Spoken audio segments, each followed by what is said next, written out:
If you've got 3 days in Jodhpur, let me just say, you're in for a treat.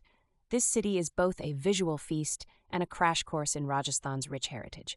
Let's break it down day by day. First stop, Mehrangarh Fort. It's the centerpiece of Jodhpur and truly massive, like legit gigantic. It looms 400 feet above the city, and from up there, you can see why Jodhpur is called the Blue City. Every corner of this fort will have you snapping photos, perfect Insta material. Day 1 afternoon, Jaswant Tada. They call it the Taj Mahal of Marwar, and yeah, I can see why.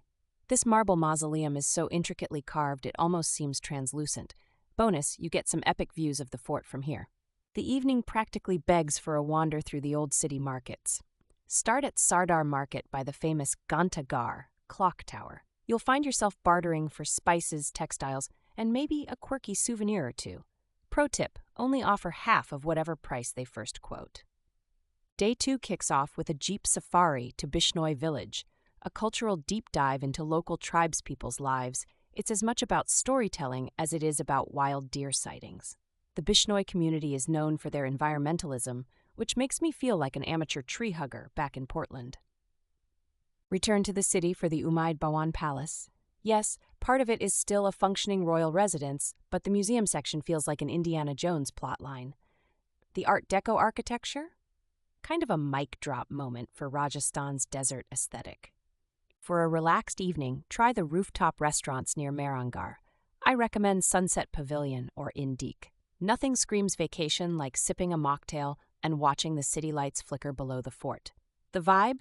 10/10 romantic, without even trying. Day 3, adventure time. Head to Mandor Gardens. It's slightly underrated, but those cenotaphs have major medieval vibes. The ruins feel beautifully forgotten, perfect if you're one of those people who likes their history with an edge of mystery. Next up, Torji Ka Jalra. It's a stepwell, but not just any stepwell. The symmetry is so perfect it looks digital. Do you even need an Instagram filter for this? No, you don't. Wrap up your trip at Rao Joda Desert Rock Park. It's an open-air museum of desert ecosystems, and honestly, I didn't think I'd love it as much as I did.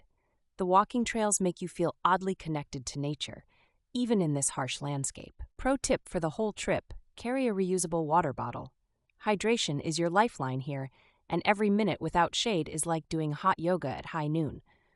Also, wear comfy shoes. You'll want to cover some ground, and nothing ruins a perfect day like a blister. Jodhpur's magic isn't just in the sights, it's the blend of sensory overload and serene moments. 3 days are enough to soak it in, but you'll want to come back. Trust me on that.